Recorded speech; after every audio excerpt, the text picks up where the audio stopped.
Los jueces del Supremo ven indicios nutridos y poderosos de la actividad delictiva de Santos Cerdán. No tienen dudas y aseguran que tiene que quedarse de momento en prisión. Dicen que él dirigía y controlaba la actividad criminal de José Luis Ábalos y de Koldo García. Para los jueces, las grabaciones de Koldo prueban que Santos Cerdán impulsaba y hacía un seguimiento de las mordidas que pagaban empresas beneficiadas con adjudicaciones amañadas. En el auto hablan incluso de que los investigados se repartían unas cantidades portentosas e injustificadas de dinero. Y aunque no descartan el riesgo de fuga, para los jueces la razón principal por la que Cerdán se tiene que quedar en la cárcel es que puede destruir pruebas. Defienden que los investigadores aún no han encontrado el dinero y que puede haber más empresas, aún sin identificar, que pagaban comisiones. Por eso dicen que solo Santos Cerdán sabe quién pagaba, cuánto y cómo, y que si sale de prisión podría obstruir la investigación presionando a otros, destruyendo las pruebas e incluso moviendo dinero oculto.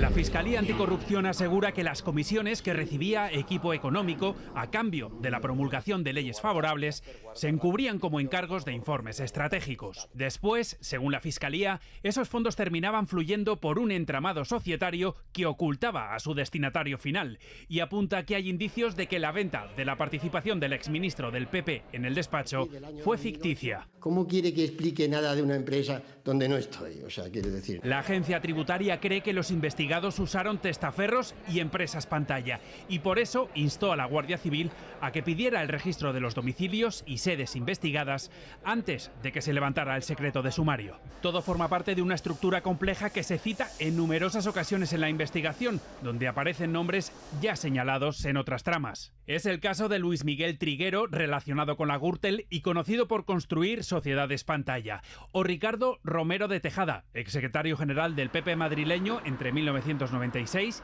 y 2004 y uno de los condenados por las tarjetas Black de Caja Madrid. La agencia tributaria lo señala como administrador de una de las empresas del entramado de Equipo Económico. Que el decreto antiapagones se haya ido a negro no demuestra, dice el Gobierno, su debilidad, sino el tacticismo de los que votaron en contra. Gran irresponsabilidad, vimos cómo tenía un gran consenso social y lo que no ha conseguido es el consenso parlamentario. El gran damnificado aquí es la ciudadanía, no es un Gobierno. A los que tenían ese objetivo, a ver cómo fastidiamos al Gobierno. El PSOE les pide que piensen en para qué fueron elegidos. Si es para hacer política en favor de la mayoría de este país o para hacer política para beneficiar su estrategia pequeña y ridícula. El PP rechaza que se ponga el foco sobre ellos. Aquí el problema es que la mayoría de investidura de Pedro Sánchez, la mayoría de legislatura, es una mayoría fallida, truncada, y que por lo tanto todo hace prever que esta legislatura no tiene más futuro. Y lo mismo piensa Podemos, que ve complicado seguir en el bloque de investidura. Desde luego la distancia con el Gobierno para nosotras es sideral e insisto, pensamos que la legislatura está políticamente muerta. También el PNV ve el futuro incierto. La verdad es que se me hace duro pensar una legislatura sin un presupuesto. Y se lo reprocha en parte a algunos de los socios. Ni siquiera por parte de algunos partidos haya habido voluntad nunca de dar un presupuesto al Gobierno. Eso es que me parece que es una contradicción. El Gobierno volverá a llevar el decreto antiapagones con nuevas medidas al Congreso. Será ya tras el parón veraniego. La diputada del Partido Popular, Noelia Núñez, ha reconocido que no ha terminado el doble grado universitario que aparece en su currículum del Congreso de los Diputados. Núñez, que forma parte del núcleo duro de Feijóo, asegura que ha sido una equivocación, que nunca ha querido engañar a nadie y que pretende retomar esos estudios.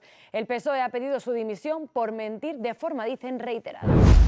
Bueno, y esta tarde estamos muy pendientes de las lluvias, sobre todo en parte de la Comunidad Valenciana y allí en Cataluña. En Vic está activado el aviso rojo por riesgo extremo de lluvias torrenciales. Nos vamos hasta allí para ver cuál es la situación. Clara Sedano. Pues aquí en Vic hace unos minutos que ha dejado de llover, era una lluvia débil que en algunos momentos iba acompañada de fuertes rachas de viento. Lo que sí que seguimos escuchando es la tormenta eléctrica, los truenos, porque recordemos, la EMET mantiene el aviso rojo hasta las 11 de la noche por fuertes lluvias que pueden ser torrenciales y dejar en tan solo una hora 60 litros. Una lluvia que ya se nota en algunos puntos de Cataluña, por ejemplo en el Vallès Oriental en tan solo 15 minutos ya han caído 30 litros y en algunos momentos momentos esa lluvia iba acompañada de granizo de unos 2 centímetros de diámetro. Por eso Protección Civil hace un llamamiento a la prudencia, a no acercarse a ríos y rieras como estos, que puede ser peligroso, pueden aumentar su cabal en tan solo unos momentos, su caudal puede crecer de forma repentina, porque es una lluvia que, como decíamos, llega tan solo 10 días después de esa dana que sufrimos en Cataluña, que aún seguimos con los estragos, con un terreno que está muy mojado y que en algunos momentos no va a poder absorber toda esa agua, lo que puede provocar inundaciones. Y también Protección Civil hace un llamamiento a la prudencia al volante y a no desplazarse si no es estrictamente necesario. Desde esta sala, Protección Civil sigue muy pendiente este episodio de lluvias intensas y las incidencias que pueda provocar. La crecida de ríos, de torrentes, de estas ramblas de agua que pueden tener una crecida súbita y provocar inundaciones en su entorno inmediato. Por eso, la primera de las recomendaciones es no acercarse a zonas inundables como esta de Cubellas. Han cerrado caminos y aparcamientos cercanos al río que se desbordó hace 10 días. Una petición muy clara a la ciudadanía es no intentar salvar el vehículo que está en un garaje, en un subterráneo, en una zona inundable en el momento de inundación. Esto es importante porque hay un riesgo vital para la supervivencia de las personas. Se pide también reducir la movilidad, evitar desplazamientos innecesarios y estar pendiente de las alertas. Y el motivo es que, según Israel, entre los trabajadores de la Oficina de Asuntos Humanitarios de la ONU hay miembros de Hamás, aunque Israel no ha aportado ni una sola prueba sobre esto. El embajador de Israel ante las Naciones Unidas también ha confirmado que el responsable de esta organización de asuntos humanitarios tendrá que abandonar el país la semana que viene. Y en su discurso ante el Consejo de Seguridad de las Naciones Unidas ha acusado a las distintas agencias de la ONU de trabajar con un sesgo contrario al Estado de Israel. Esta tarde también hemos sabido que el presidente israelí Isaac Herzog ha visitado por primera vez Gaza desde los pasados ataques del 7 de octubre. Y allí se ha reunido con un grupo de soldados a los que ha confirmado que hay intensas negociaciones en marcha y que en los próximos días podrían tener, dice, buenas noticias sobre la guerra que se vive allí en Gaza. En Gaza, cada llanto, cada mirada es un grito de desesperación, el hambre como arma de guerra, la vida convertida en una pelea para sobrevivir al bloqueo de Israel. Mi hija ha perdido 2 kilos en 4 días, cuenta Nura. No se mueve, apenas habla. Beben un vaso de agua con sal para pasar el día. Más de 100 ONGs urgen hoy a los gobiernos a actuar porque la población de Gaza ya no puede esperar más. Necesitan un alto el fuego y la entrada de ayuda humanitaria. Incluso sus propios trabajadores tienen que arriesgar sus vidas para conseguir comida. Se consumen ante sus ojos, dicen. Comprar lo básico es casi imposible. Es muy difícil encontrar harina o verdura y si tienes la suerte de encontrarlas, cuentan en este mercado, los precios son una locura. Impasible ante las muertes por desnutrición y los llamamientos de la comunidad internacional, el ejército de Israel sigue con sus bombardeos diarios sobre la franja. ¿Y qué hay de las negociaciones para la prometida tregua en Gaza? Bueno, Estados Unidos se mueve, su enviado especial para Oriente Medio pone rumbo a Europa, en concreto a Roma, para reunirse con representantes de Israel y de Qatar, con la esperanza, dicen en la Casa Blanca, de pactar un alto el fuego y establecer un corredor humanitario. No se había visto algo así en Ucrania en más de 3 años de guerra con Rusia. Cientos de jóvenes en varias ciudades del país desafiando la ley marcial para protestar contra el presidente y el gobierno.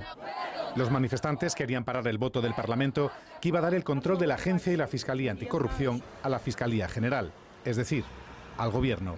Su denuncia, que la Agencia Anticorrupción dejaría de ser independiente por una norma antidemocrática. Pero en el Parlamento ucraniano, la votación del decreto ha salido adelante con la mayoría absoluta de los votos del partido de Zelensky. El presidente justifica la injerencia en que había supuestos agentes rusos en la agencia. Pero medios ucranianos denuncian que no hay pruebas de esa presunta infiltración y resaltan que el órgano anticorrupción estaba investigando a figuras cercanas al presidente. El Kyiv Independent llega a alertar del riesgo de que el país se esté convirtiendo en una dictadura. La Comisión Europea, por ahora, se limita a mostrarse preocupada, como ha expresado por Twitter la comisaria de ampliación. Son la Unión Europea y Estados Unidos quienes han estado financiando a los organismos anticorrupción ucranianos en la última década, desde la rebelión del Euromaidán, una de cuyas banderas era, precisamente, acabar con las prácticas corruptas en Ucrania.